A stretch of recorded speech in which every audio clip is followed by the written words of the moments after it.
ನಮಸ್ಕಾರ ವೀಕ್ಷಕರೇ, city news Kannada ಚಾನೆಲ್ಗೆ ಸ್ವಾಗತ. ನಾನು ರಿಚಾ ವಿಬಿ.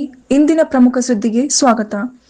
ರಾಹುಲ್ ಗಾಂಧಿ ಅವರು ನಡೆಸುತ್ತಿರುವ ಪ್ರಧಾನಮಂತ್ರಿ ಅವರ ನಿವಾಸದ ಮುಂಭಾಗದಲ್ಲಿ ಪ್ರತಿಭಟನೆಯನ್ನು ಖಂಡಿಸಿ ಧಾರವಾಡ ನಗರದಲ್ಲಿ ಇಂದು ಹುಬ್ಬಳ್ಳಿ ಧಾರವಾಡ ಮಹಾನಗರ ಬಿಜೆಪಿ ವತಿಯಿಂದ ಬೃಹತ್ ಪ್ರತಿಭಟನೆ ಹಮ್ಮಿಕೊಂಡು ವಿರೋಧ ವ್ಯಕ್ತಪಡಿಸಿದರು.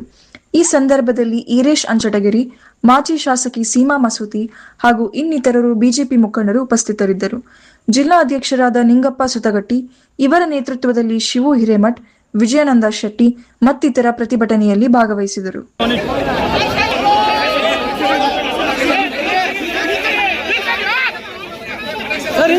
ಇವತ್ತು ನಿಜವಾದಂತ ಓದಿದಂತ ವಿದ್ಯಾರ್ಥಿಗಳು ಯಾರು ಬಂದಿಲ್ಲ. ಆದ್ರೆ ಕೇವಲ ವಿದ್ಯಾರ್ಥಿಗಳ ಹೆಸರಿನಲ್ಲಿ ಕಾಂಗ್ರೆಸ್ ಪಾರ್ಟಿ ಇದು ರಾಜಕಾರಣ ಮಾಡ್ತಾ ಇದೆ.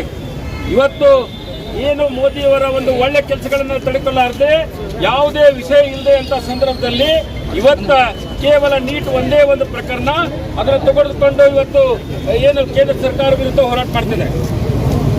ಬಂಧುಗಳೇ, ಯಾವೊಂದು ಧರ್ಮೇಂದ್ರ ಪ್ರಧಾನ್ ಅವರ ರಾಜೀನಾಮೆ ಕೇಳ್ತಾರೆ.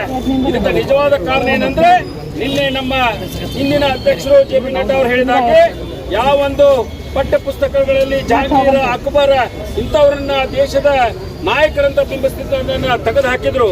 ಯಾವೊಂದು ಜವಾಹರ್ಲಾಲ್ ನೆಹರು ಈ ದೇಶಕ್ಕೆ ಸ್ವತಂತ್ರ ಕಂಡು ಅಂತ ಬಿಂಬಿಸ್ತಿದ್ರು.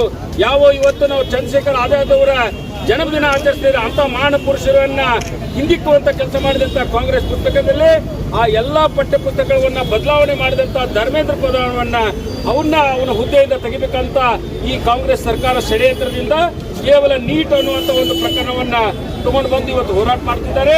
ಆ ಹೋರಾಟಕ್ಕೆ ಯಾವುದೇ ವಿದ್ಯಾರ್ಥಿಗಳ ಬೆಂಬಲಿಲ್ಲ, ಕೇವಲ ರಾಜಕೀಯಕ್ಕೋಸ್ಕರ ಮಾಡ್ತಿದ್ರು ಅಂತ ಮಾತನ್ನ ಈ ಸಂದರ್ಭ ಹೇಳ್ತಾ, ಇದು ಸಾಂಕೇತಿಕ ಹೋರಾಟ ಆದ್ರೂ ಸಹ ಕಾಂಗ್ರೆಸ್ ಪಾರ್ಟಿ ನಿಜವಾದಂತ ಏನು ಯಾವುದೇ ಒಂದು ಕಪ್ಪು ಚುಕ್ಕಿಲ್ದ ಆಡಳಿತ ನಡೆಸಿರುವಂತ ನರೇಂದ್ರ ಮೋದಿ ಅವರ ಬೆಂಬಲಕ್ಕೆ ನಿಂತ ಲಕ್ಷಾಂತರ ಕೋಟ್ಯಾಂತರ ಜನ ಇವತ್ತು ಇದ್ದಾರೆ.